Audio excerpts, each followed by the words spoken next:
Hai sobat, apa kabar? Semoga dalam keadaan sehat dimanapun kalian berada. Bagaimana sobat? Sudah membuat keputusan untuk daftar SPPI atau menunggu CPNS 2025? Silahkan komen pendapat kalian ya sobat. Di sini saya akan membahas beberapa pertanyaan yang sering ditanyakan oleh sobat seputar SPPI Batch 3. Tetapi, yang perlu saya perjelas di sini adalah jawaban yang saya berikan merupakan jawaban yang saya pahami dari persyaratan seleksi SPPI Batch 3, hasil sharing dengan pejuang SPPI, dan berbagai sumber lainnya. Sehingga jawaban yang saya berikan dapat menjadi pertimbangan, tetapi keputusannya saya kembalikan kepada pribadi masing-masing. Sebelum kita sharing, mohon bantuan sobat untuk subscribe, like, dan share channel ini agar bisa berkembang membantu sobat dengan berbagai tutorial. Tanpa berlama-lama, mari sharing yuk!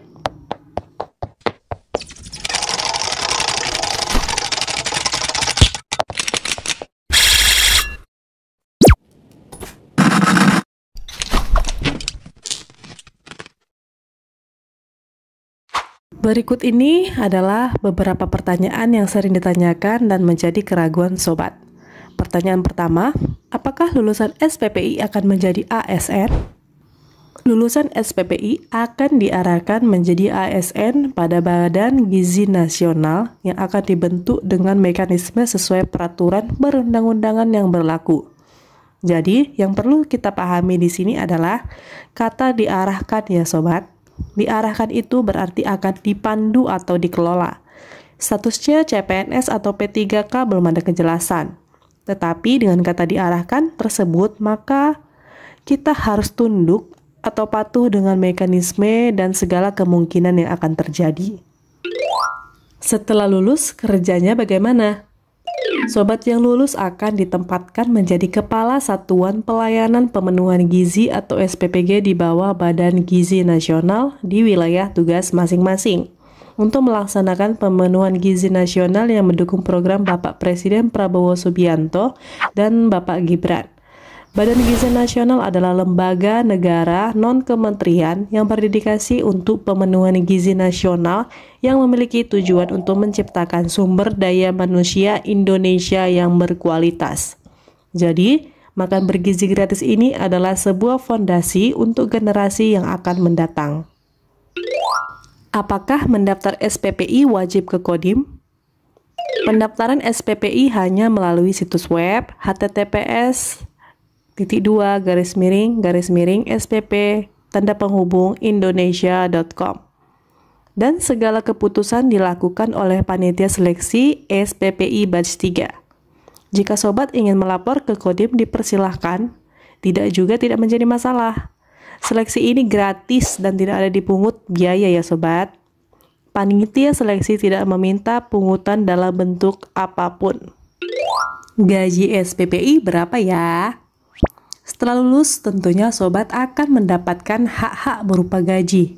Gaji disesuaikan dengan ketentuan yang berlaku, ditambah dengan tunjangan dan beban tugas yang disesuaikan dengan daerah penempatan. Dapat diibaratkan penempatan di Jogja dan di Jakarta. UMR Jogja dan Jakarta jelas berbeda. Hal ini juga mempengaruhi ya sobat.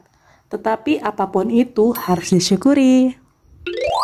Di mana lokasi ujian akan dilaksanakan? Lokasi ujian sampai video ini diunggah belum ada diumumkan oleh panitia seleksi. Ujian dilakukan secara offline dengan skema pelaksanaan seperti berikut ini.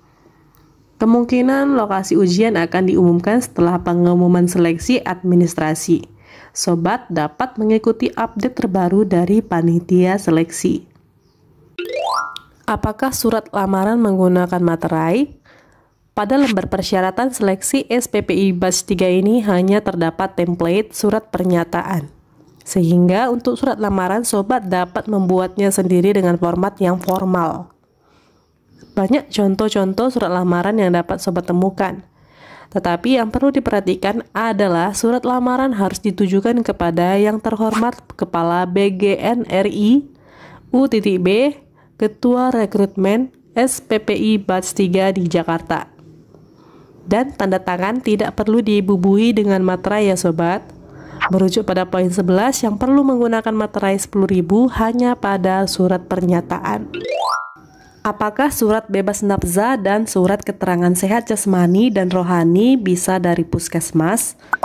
Dalam persyaratan seleksi ini ditulis wajib dibuktikan dengan surat dokter dari rumah sakit pemerintah minimal tipe C. Jadi tidak bisa dari puskesmas ya sobat. Atau misalnya sobat mengurus surat bebas keterangan sehat jasmani dan rohani dari puskesmas. Lalu surat bebas nafza dari rumah sakit swasta. Jangan ya sobat, jangan. Ingat, kedua berkas tersebut wajib dari rumah sakit pemerintah minimal tipe C. Jadi, sebelum sobat mengurus surat-surat tersebut, sobat silahkan bertanya kepada petugas rumah sakit mengenai tipe rumah sakit tersebut.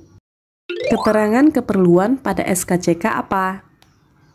Pada lembar persyaratan seleksi SPPI Batch 3 ini tidak ada diminta secara khusus, sehingga sobat dapat membuatnya untuk melamar pekerjaan atau pegawai pemerintah. Atau sobat membuatnya seperti ini pun tidak menjadi masalah. Sobat, kita sudah membahas beberapa pertanyaan yang sering ditanyakan.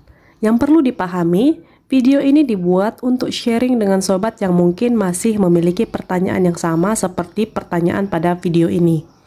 Saya menyarankan sobat untuk bertanya kepada panitia seleksi melalui email admin@seleksi-sppi.com, atau sobat dapat komen video ini untuk dapat sharing seputar SPPI dengan pejuang SPPI lainnya. Terima kasih dan sukses selalu.